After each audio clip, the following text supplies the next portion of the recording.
सोचिए एक ऐसी जगह के बारे में जिसका नाम सुनते ही एक तरफ तो उस खौफनाक काले पानी के इतिहास की याद आती है और दूसरी तरफ बिल्कुल नीला समुद्र और सफेद रेत वाली खूबसूरत बीचेस आंखों के सामने आ जाती हैं। है ना एक अजीब सा कॉन्ट्रास्ट। अंडमान और निकोबार आइलैंड्स, एक ऐसी जगह जहां हिस्ट्री के सबसे गहरे घाव और नेचर की ब्रेथ टेकिंग ब्यूटी दोनों एक ही जगह पर मिलते हैं। नमस्कार दोस्तों, स्वागत है आपका स्टोरीवर्स हिंदी में, जहां कहानियां होती हैं जिंदा। ऊपर से देखने पर ये स्कैटर्ड आइलैंड्स जितने खूबसूरत लगते हैं ना, आप मानेंगे नहीं कि इनका इतिहास और इनकी ज्योग्राफिकल स्केल उससे भी कहीं ज्यादा विशाल और फैसिनेटिंग है। Okay, let's dive into this. आज हम इन द्वीपों की ज्योग्राफी, उस दर्दनाक काले पानी के इतिहास, यहाँ के top tourist spots, amazing natural adventure और वहाँ ट्रैवल करने के सारे रास्तों के बारे में चर्चा करेंगे। तो चलिए शुरुआत करते हैं पहले सेक्शन से, ज्योग्राफी ऑफ द आइलैंड्स। आखिर बे ऑफ बंगाल का ये अनमोल रत्न मैप पर एग्जैक्ट कहाँ स्थित है? अब एक बहुत इंटरेस्टिंग बात देखिए, ये इंडिया का एक यूनियन टेरिटरी तो जरूर है, पर इंडियन ओशन में मेनलैंड से बिल्कुल अलग थलग, एकदम आइसोलेटेड स्थित है। स्ट्रेटेजिकली देखा जाए तो ये साउथ ईस्ट एशिया की तरफ हमारा एक ब्रिज है। सोचिए, इंडोनेशिया यहाँ से सिर्फ 150 किलोमीटर दूर है। और एक और फैक्ट, अंडमान और निकोबार को आपस में जो लाइन अलग करती है उसे 10 डिग्री नॉर्थ लैटिट्यूड कहते हैं। 572, जी हाँ, 572। ये आर्किपेलागो आखिर कितना बड़ा है, इसका अंदाजा इस नंबर से लगाइए कि इसमें टोटल 572 छोटे बड़े आइलैंड शामिल हैं।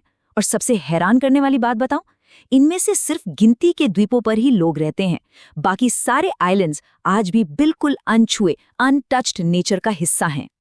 और यहाँ के लोगों की बात करें तो 2011 की सेंसस ये ब्रिलियंटली इलिस्ट्रेट करती है कि यहाँ की टोटल आबादी लगभग 3,79,944 है, जिसमें से मेल्स अराउंड 53.25% है और फीमेल्स 46.75%।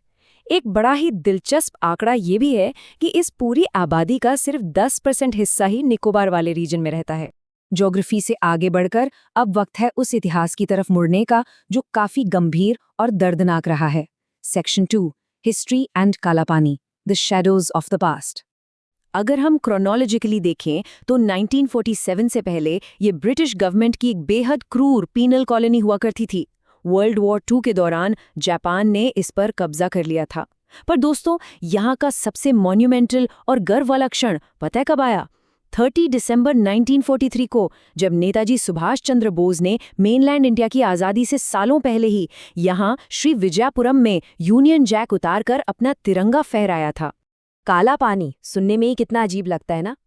ये सिर्फ 2 शब्द नहीं थे, ये एक खौफनाक सजा थी। ब्रिटिश शासन हमारे फ्रीडम फाइटर्स को पूरे देश से और उनके परिवारों से बिल्कुल अलग थलग कर देने के लिए इस टर्म और इन ऑप्रेसिव पॉलिसीज का इस्तेमाल करता था।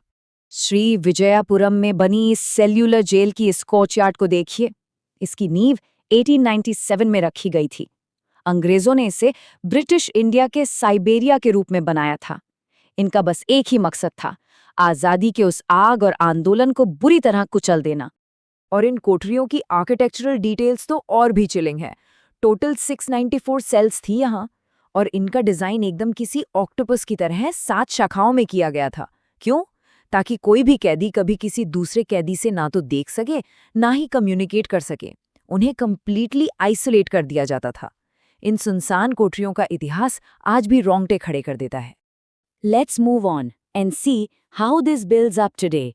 उन अंधेरे ख्यालों और खंडहरों से आगे बढ़कर अब हम चलते हैं आज के इंट्रीगिंग पर्यटन स्थलों की तरफ।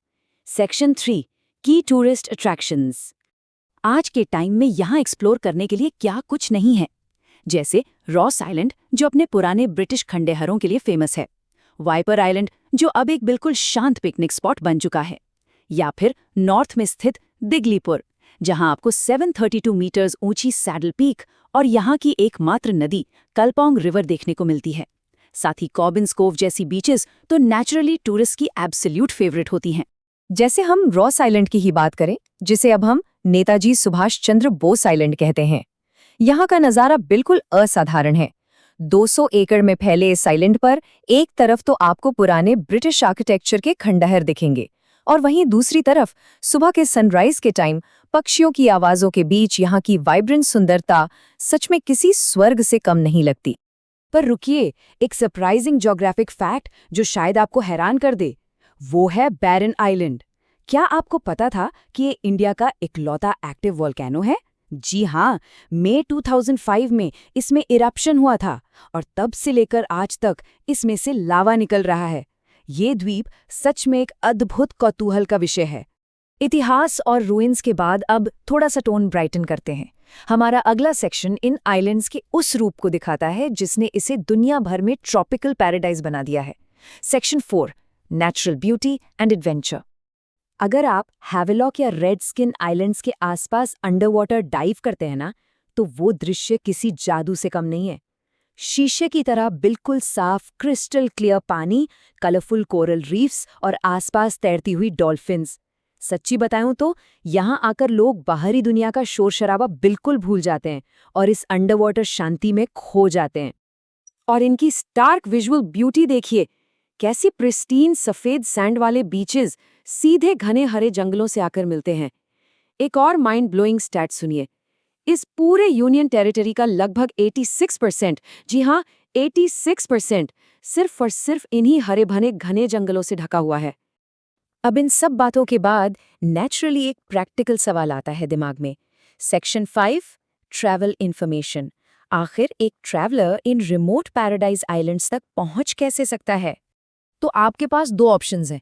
अगर आपको स्पीड और आराम चाहिए तो मेजर सिटीज से श्रीविजयपुरम के लिए रोजाना करीब 18 फ्लाइट्स उड़ान भरती हैं।